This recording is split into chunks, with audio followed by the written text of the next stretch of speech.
But yeah, hi Jeffrey. You probably have never gotten a call like this before. Are you interested? I'm just right there. I'm just saying, like, from a curiosity standpoint, you answer the phone and somebody starts off like that. You're like, cool. Tell me more, right? So you just want to start with something intriguing, and then you say, we're building a database of our ideal clients, and we will give you a free dinner if you're in our target market. And now pitch the store or the restaurant. I'll just use the restaurant as an example. We're a 5-star gourmet restaurant. We're 5 minutes from your house. We're with such and such. Have you heard of us? Say he says no. Okay. I'm going to ask you 2 questions, and if you fit those, I'll give you free dinner. What's your natural reaction? Sure. Okay, sure, or what's the question? Okay, so Jeffrey, how many times a week would you say you eat out? 5. Okay, and notice how he already is angling for that free dinner. He said 5, okay? And do you entertain a lot? Yes. Yes, you do? Okay, then Jeffrey, you're the kind of person we'd like to have at a restaurant. So what I'd like to do is I'd like to buy you a free dinner. And we're going to treat you like a king. You've never been treated as good as you would be treated at our restaurant. Okay, did I get him? Do I get him? I got to get his phone number somehow, and I'll show you ways to do that, right? Target by neighborhood. Well, you can cold call, but you know, there's the do not disturb, do not call list, which I'm on in every way, shape, and form, including on my cell phone. So, you can get like fined $250,000. I mean, I'm telling you, don't mess with that. So you have to have a way to call them. Who has the telephone numbers of your buyers in your neighborhood? The local dry cleaner, the car dealer. You could literally go into a dry cleaner and introduce yourself and say, hey, I'm with such and such restaurant. Have you ever had dinner there? No? Oh, let me buy you dinner there. You pass it over, free dinner. And you say, you know what? We're looking to make offers and give free dinners away we're going to work probably only with 1 or 2 dry cleaners in the area, but do you think some of your clients would enjoy getting a free dinner? Oh, yeah. Yeah, they might do that. And in fact, we'll give the dinner on your behalf. And you know how much this is going to cost you? Not a penny. How would you like us to give dinners away to some of your clients without it costing you a penny? And every time we give one of those dinners away, I'm going to give you one.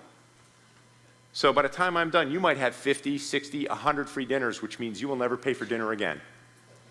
Would it be worth it? Because the hard cost on a dinner for a restaurant is like $4, right? And if you can target people in an upscale neighborhood with an upscale dry cleaner, and now the guy says, yeah, that sounds good. Say, great. All I need is the information of what people that you think would like to get a free dinner. Oh, great, everybody. Okay, great. Then can I, how do we get that? Do you have that in Excel or, And next thing you know, you're getting it. Don't go, great, give me the phone numbers of everybody. You know what I mean? You got to be subtle about this. You don't want to get them nervous. And then if you have to, you show them your script. That you're going to give them a free dinner. And you say, look, I'm calling on behalf of XYZ. I mean, my dry cleaner's got my phone number. You can't get my phone number. Like, it's nowhere to be found. 7 people have my phone number. My family, my secretary, a couple key executives, that's it. Who's my dry cleaner, he said. But that's my point. So you can go to a dry cleaner and you end up reaching, Tony Robbins' house. Hi, how you doing? Yeah, hi, is this Sage? We'd like to buy you a free dinner. Oh, how nice, So I'm just giving you ideas. You go to a car dealership, same thing. Anybody who buys a car, they give all their information to the car dealership. How'd you like to go to the owner of a car dealership and give him 50 free dinners? I'm just giving you ideas. The other thing you can do is you can go to zapdata.com, and if you're looking for best neighborhood strategy or looking to reach high-end, wealthy people, the majority of wealth in this country is created, I think, first by real estate and second by the business. So business owners are the wealthiest people in the country. Now it says the majority of wealth is created by real estate, but what that means is that most people own a house and that becomes their biggest asset. So that's the majority of wealth is owned in their real estate. But you can call up a CEO of a company and use that same exact script, even if you're B2C, even if you're selling condos in Mexico. You can call up owners of companies, call up and say, use that same approach. What can you offer them? That'll be interesting and exciting. if you do this, I'm going to give you this. In fact, you give away the free dinners. What if you called them up and said, we'd like to buy you dinner if you answer just 2 questions? You know, and now you're into some dialogue. So let's do an outline of it. Write a cold call script to invite your best buyers to try your establishment. Just rough out some ideas. Pause the video now and proceed with the workshop.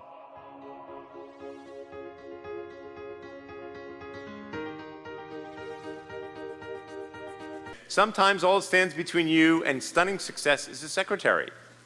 So just how skilled do you want to be to get around him or her? Okay, this is detailed, but it can be very effective if you watch it once a week during the upgrade period. So what I mean by that is I will role play when I lead sales meetings for clients. I'll role play with the salesperson. And I'll get on and you hate cold calling, right? Who's a salesperson right in the front 2 rows here? Let's take this guy right here. Okay, so I get on the phone, and let's say I'm the gatekeeper, and you want to try and get around me to get to Bill Johnson, my boss. Bill Johnson's office, can I help you? Yes, may I please speak with Bill Johnson? This is Adam Klein. Who is this? Adam Klein. Have you had my training, by the way? No. Okay, because that was a good opening. Sorry, you'll see why in a minute. Yeah, Adam, what's this call in reference to? I have some information I need to share with him. What that information be? Well, it's kind of... So now he's pitching the gatekeeper, yeah. Right? Okay, I'm going to show you how that never has to happen. Take that mic from him. Thank you.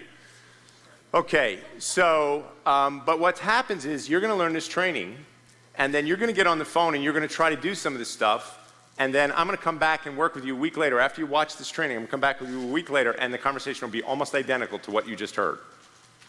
And I'll say, and I've done this 100 times, right? I'll say, did you watch the video? Yeah. How many times? Because you need to see this thing, like if you're cold calling, you're trying to get top executives on the phone, do 3 hours of it, watch the video at lunchtime. The edited version of this, by the way, would be like 35 minutes. No workshops or anything. Very quick. Watch it at lunch, then watch it in the evening. If you do that 5 days in a row, by the end of the week, you will be the master of getting people on the telephone, especially if you're doing it while you're trying it. You understand? Right? So here we go. It's all about the one with the most control. He lost control. He tried to have control, but he lost control very early on. So first rule, you must always lead. And by the way, that's in selling. If you are following, you will never close. It's like I learned that in the furniture store days. If you're following that client around and they're leading and you're following them, you're never going to make a sale. So it was like a contest to see where you could go, dining room sets are right this way, and you take over. And now you're leading. And it was like this big contest because the trainer there told me, he said, you're following, you're never gonna close. And he was right. So, hello, is Bill Smith there? Gatekeeper. Who's calling? This is Bart Jones. Gatekeeper, what is this call in reference to? I'm calling to talk about my product. I see. Who is in charge of this conversation? Gatekeeper, totally the gatekeeper, right? Okay, so, hello, this is Bart Jones, is Bill Smith in. So what Adam did is he gave his name. So you already took away the first question that the gatekeeper can ask, understand? Who's calling? So she can't ask who's calling, I should have said. So, no, I'm sorry, he's not in. Who am I speaking to? His assistant? Did I ask her position? No, I asked her name. Who is this? So, what's your name? Shirley. Great, Shirley. When will Bill be in? He'll be back Tuesday of next week. So who is leading this conversation? Totally, completely in charge. Okay? So now let's show you where, let's get a little tougher and a little tougher and a little tougher. I'll take you to the impossible gatekeeper and show you every single way. Hello, this is Bart Jones. Is Bill Smith in? May I ask what this call is in reference to? She just tried to take control. You must take it back. Who's this? His assistant. What's your next question? What's your name? Shirley. Before we go on, let's talk some concepts, okay? I'm just showing you, like, she tried to take control, you take it right back. You have to be in charge of every conversation or you will never get around that gatekeeper. Okay, never pitch the gatekeeper unless all else fails. which I will explain. But there's another book out, it's like, warm yourself up to the gatekeeper, win the gatekeeper over, send the gatekeeper flowers. I'm like, I don't have 3 months to get Michael Eisner on the phone. I want to get him on the first try, right? So I'm showing you how you get these guys, if you can blow past the gatekeeper, that's the preferable modus operandi. Get around that gatekeeper in 1 or 2 phone calls or 1 phone call where you're just very clever. And I've done it thousands of times. And then if all else fails, I'll show you how you win over the gatekeeper. The gatekeeper will water down whatever you're saying, right? You do a masterful pitch to that gatekeeper, and when she gets to the boss, and you did 20 minutes, she will do 20 seconds. Am I right? Okay.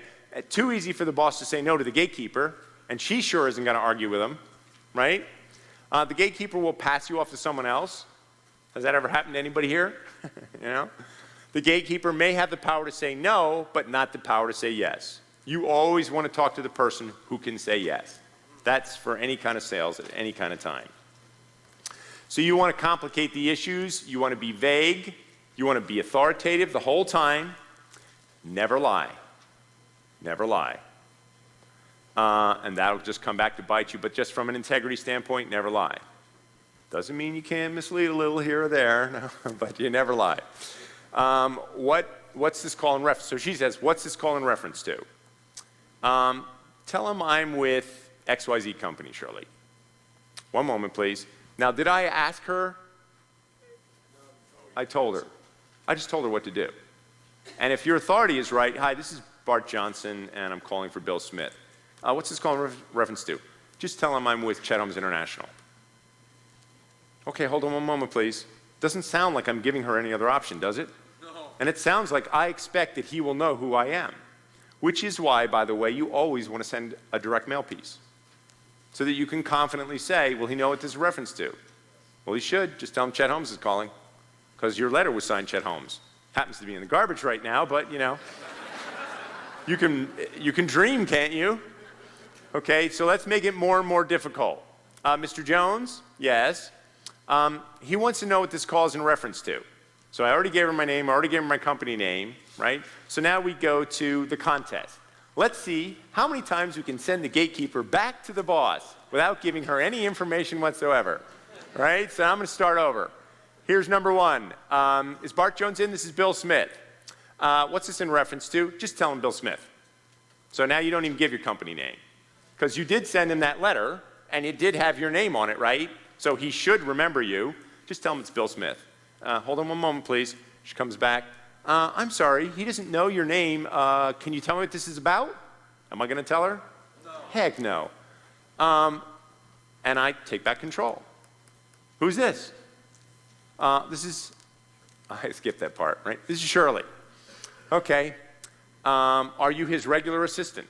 Let's get more information, right? So now I'm going to start getting information. Because one time I got the highest ranking HR guy at Merrill Lynch on the telephone because I called him 3 different times and got 3 different names. So by the 3rd name, I called him one time. So I call him, hey, his name was Lee. Is Lee in? This is Chet Holmes. No, he's not. Who's this? Oh, this is Betty. Oh, Betty, you his regular assistant? No, I'm not. I said, who's his regular assistant? As if, I thought you were. And it's just all in the tonality. Hey, well, that would be Nancy. Oh, okay, great. So I call up and I go, hey, Nancy? No. Betty? No. Who's this? Well, this is Rebecca. Oh, Rebecca, I thought, oh, what are you? And he goes, I'm the relief receptionist. So another time I call and I go, Nancy? No. Betty? No. Rebecca? Yes. How you doing? It's Chet. Is Lee in? Hold on one moment, please. Lee, it's Chet. Who's Chet? I don't know. Sounds like he knows you. He knew who I was, and he knows who all the other people are here. It sounds like he knows you. And bam, this guy came to the phone. Then I dropped into, yeah, hey, Lee, Chet Holmes. Right? Get more data, like I said. If she's the regular assistant, you keep going. Just tell him I'm with. So she's come back now, and she says, I'm sorry, he didn't recognize your name. Can you tell me what this is about? Oh, you told him Bart Smith, right? Yeah. Oh, you know what? Tell him I'm with Chet Holmes International. That should do it. Oh, okay. Did I ask her? No, I told her again. Okay? Important note, don't ask her, tell her. I've had easier luck getting the CEOs of the biggest companies in the world on the phone because the authority thing works so strong, right? I'm sorry, he doesn't know Chet Holmes International. What's this in reference to? You told him? You told him Bart Smith from Chet Holmes International? Yeah. Huh. Okay, well, tell him this is in reference to the correspondence sent to him on February 15th. That should jog his memory. Sure, well. All right, one moment, please. She's getting more and more intimidated because I got her going back and forth like a ping pong ball. He sends her back, I send her back, he sends her back, I send her back. Ping, ping, ping. And a lot of times, right there, she says, can you just take the call? Please. Can you just take this?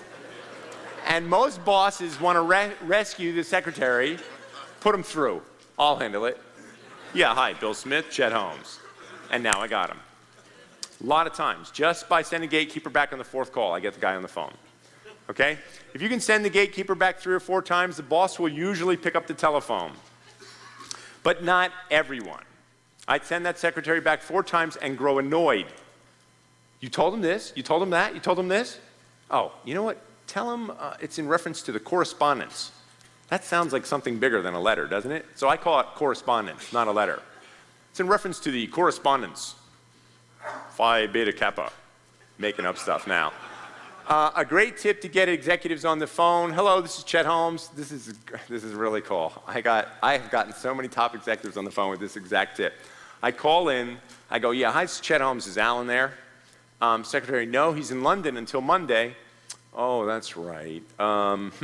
Just seriously. Just tell him Chet Holmes called. Okay, thanks. Click, I'm off the phone. This happens to be Alan Horn. He's the head of Warner Brothers Studios, and I turned my writing hobby into a business, and I sold a screenplay to Warner Brothers. And then it got, after 5 directors and 6 movie stars, it got stalled and no one was working on it. And, sometimes the project just lose its momentum. So I want to get the head of the studio on the phone and straighten him out on why we need to make my movie. And this is exactly what happened. I call, oh, that's right, okay, right. Well, I'll tell you what, I'll call him back. I'm impossible to get a hold of. Click.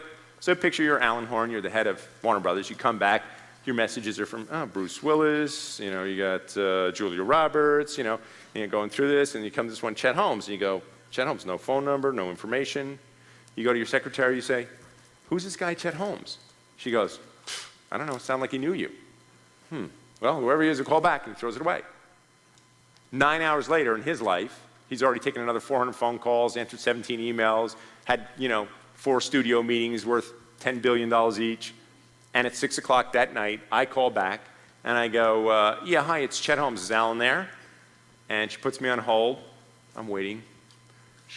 Picture what's going on there. She goes to him. She goes, it's Chet Holmes. She knows she remembers it, but she doesn't remember why now. He knows the name, but he doesn't remember why. And he says to her, who's that? I don't know, it is familiar. Okay, well, I don't want to ask him who it is because we'll look stupid, so tell him I'll be right with him. And so I'm on the phone, right, waiting, long time, 35 seconds, 40 seconds, she comes back on, Mr. Horn will be with you in a moment. I go, no shit. It worked again. I have used this trick so many times and it worked every single time. It's amazing. So, sure enough, he gets on the phone. Chet Holmes. He's going to fake it until he figures out who I am. I can't even believe it. Totally true story, by the way. He probably would remember because I ended up being a real royal pain in his ass after this.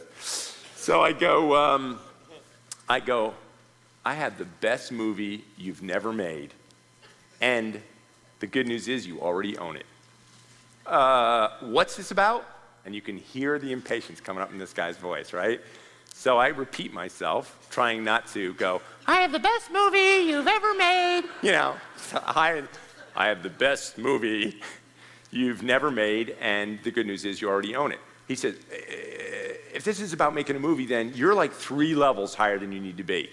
And I go, well, look, I know that you want to make more movies that are interesting to teens but cross over the whole family. Is that right? He says, yes, it is. And I go, okay, well, that's what I have, and it's a fantastic movie. It'll make hundreds of millions of dollars, and you already own it. And it's been stalled there, and I would like to get it started. You want to hear the log line? That in movie business, that means the short description. So he goes, no, you got to talk to somebody. I said, look, I'm already on the phone with you. I interrupted him, took control. I said, I'm already on the phone with you. We're already talking. You're here to make movies, to make money. Am I right? Yeah. You want to do crossover movies, right? I said, we're already on the phone. Let me do the log line. Okay, go ahead. And that weekend, every top executive at Warner Bros. Was reading my script again after it had stalled for 4 years.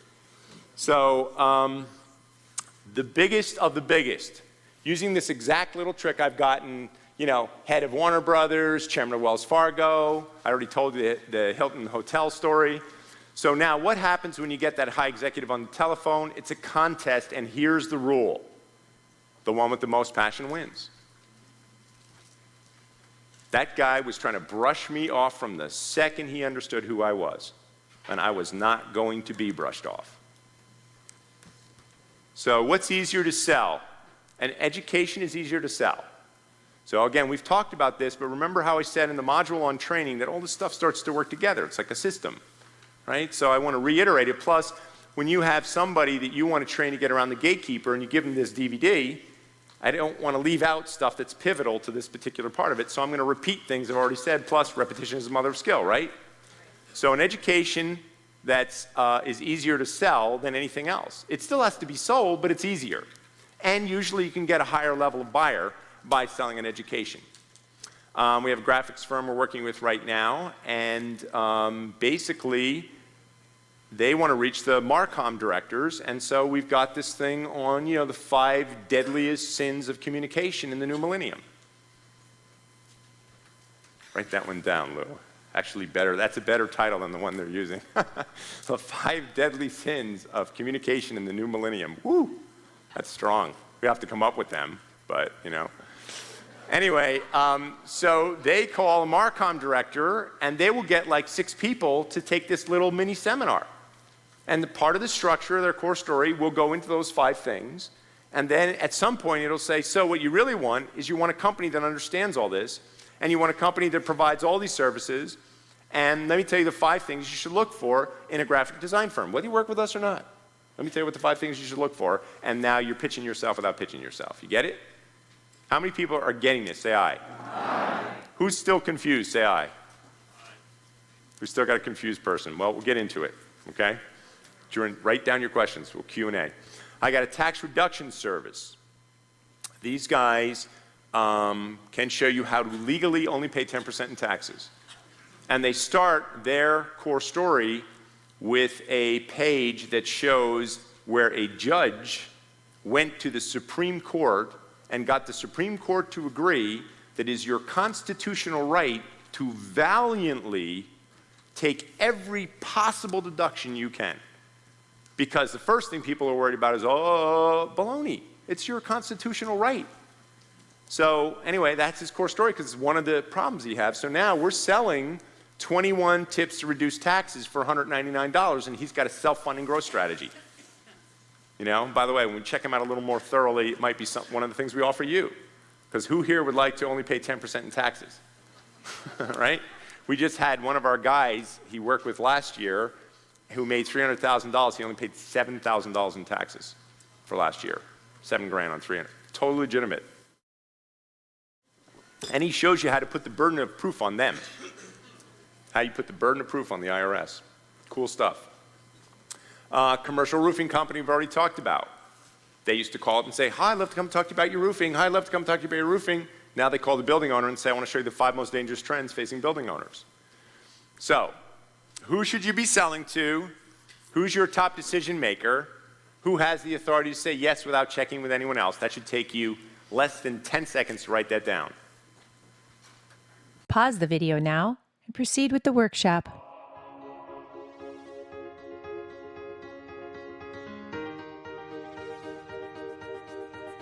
Back to the gatekeeper. Okay, so what's this call in reference to? So now let's say I've tried all those other tricks and tips and none of that worked. And she's just pinning me to the wall. And she's saying, what's this call in reference to? And so a lot of times our people will say, well, our CEO wrote him about an executive briefing we offered. Okay? Be authoritative, be vague, give little bits of information, keep sending her back as many times as you can. Don't turn into a salesperson with the gatekeeper. Once you give her the power, you lost it. You understand that, right? Once she figures out, oh, this is a salesperson, you're done, right? Use a market influencer cell. Any concept, product, orientation, or idea will gather far greater momentum when the other big players in the market look at it. Does that make sense? Okay? Even if you have not actually gotten the biggest players on the phone, you can still use phrases like we're in touch with. Because when I went after the studios, I told you I got them all on the phone in the same week. That was on purpose. Because I threw them off of each other. I got everybody's name, phone numbers, and after one phone call, I had the assistant's name of every single one of them. So I was able to just throw that stuff around, and I got 9 of them on the phone in a week.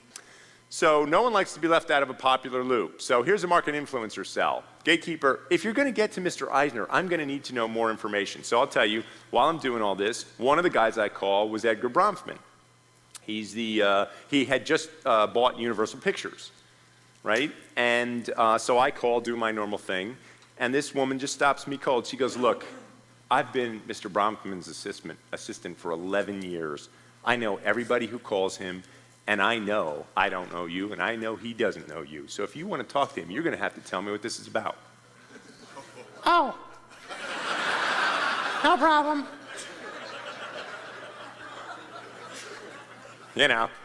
So then I end up back with the gatekeeper pitch at that point, And I pitched my butt off to her, and 10 minutes later, Casey Silver, the chairman and CEO, reporting to Edgar Bronfman of Universal Pictures, called me back.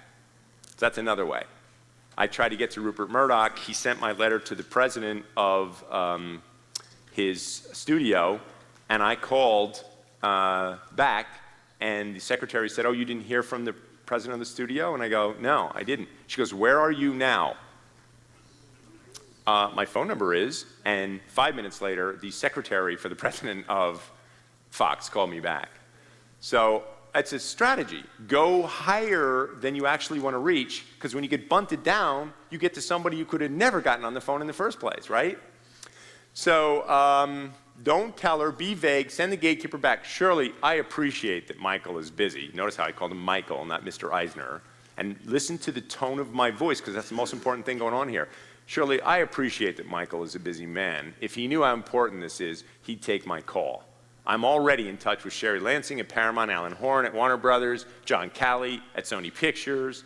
So tell Michael that I only need 2 minutes, and he won't regret taking the time. Now, I get Michael on, I got to fulfill that, right? I got to come on strong enough that he believes it was worth it. And actually, it almost doesn't matter what I say, as long as I don't lie. If he comes to the phone, that's my objective here, right? At this point, that's my strategic objective, get the guy on the telephone. So what's she going to do? What option does she have if I say all this? What's she going to do? She's going to go back to him, and she's going to name drop all those people, and he's going to come to the phone. That's how I got 9 out of 11 studios on the phone. Okay? Please send me information. Okay?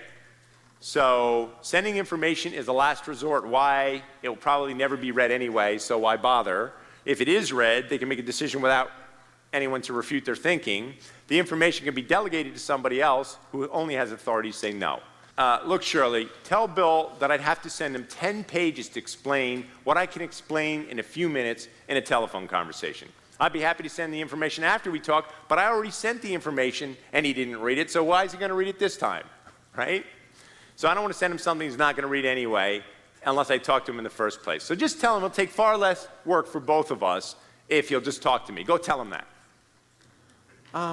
Okay, So when all else fails, you complicate the issues. For the gatekeeper who wants your life story, you tell it. That's what I did to Edgar Bronfman's assistant. I just overwhelmed her with stuff.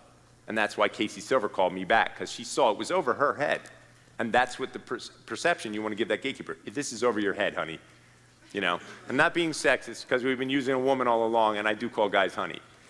But only guys I'm really close to. What are you thinking, honey? See, I got to prove it now, right? I said it. Actually, Shirley, other CEOs have been very grateful that they participated in this program. This program is seen by or is being seen by. That gives you the room to wiggle. It's being seen by or is being seen by, and then you name a bunch of them that you are going to be calling. Because when you call the first one, you haven't talked to any yet. It's all part of an ongoing effort to help companies like yours prosper. In any event, I think Bill will be very much like other CEOs in his reactions to this program. Have him call me, and I'll be happy to explain it to him. Okay? You must make the program seen over the gatekeeper's head. Here's the negative takeaway pitch. Now, surely, this program isn't for everyone. It's primarily targeted for CEOs who are still very active in an effort to take market share and grow their client loyalty. The most appreciative participants in this program are the more progressive and aggressive CEOs. We certainly don't want to waste our time, or his for that matter, if Bill isn't active in the business. Is Bill active in the business, Shirley? Oh, he certainly is. Okay, then I should probably talk to him. Put him through. I'm telling you, this stuff works. Okay, the super combo pitch. Actually, Shirley, we didn't really think about Bill specifically. It's just that since the program is most appreciated by progressive CEOs who are very active in the business, some of our staff here said that Bill Smith might be grateful to be made aware of the program. We're talking to every other type of CEOs, blah, blah, name drop, name drop, name drop in the marketplace, have been very receptive, but, you know, Bill might not be the guy if he's not that actively involved in the business. I don't really know. He and I can determine that very quickly if you put him on the phone. Can you get him through, please? You know? So tell a story. Now you get the CEO on the phone. You want to tell a story, right? You use the same approach. That's very effective, saying, look, you know, we didn't really think of you for this program, but after talking to, you know, or since we're in touch with, and you name a bunch of their competitors, you know, it came to us that you might be someone that might want to get this information too. Okay? Others on our staff, negative sell. So be prepared. Use notes with highlights. Know what you're going to say. Have a description of the orientation in front of you. 7 steps to every sale apply for the phone too. So if you look at those, rapport, your tonality, hopefully showing massive credibility will help you gain trust. Qualify the need. You need a reason to ask a few questions. So I asked Alan Horn, you know, you want to make great movies, duh. You know, you want movies that are interested in teens but cross over to the whole family, right? You want to ask 3 questions that he can't say no to. Build value, mentoring, mentioning the fact that your orientation will be shown to other businesses, build value, create desire. All your competitors will see this. Sell the sizzle, talk about areas covered. Objections, the one with the most passion wins. I've had conversations with CEOs where on the call they turned me down 11 times and I got the appointment. That was typical, by the way. That's average. If you haven't figured that out in advance, you'll never be the ultimate sales machine. Okay, close. Morning's usually best for me. You know, we're booked every morning through next Thursday. How does that work for you? You close. Close hard. And then follow-up, we already covered that. So Bill Smith comes to the phone. You, Bill Smith, great. Bill, we've developed a new program for top executives. After much research, we found that there are several surprising trends in your industry, trends that will have a profound impact on your company, especially if you're not aware. We've packaged this information into a special program, blah, blah, blah, blah, blah, right? Core story sales pitch. Let's take a few minutes and flesh yours out. Pause the video now and proceed.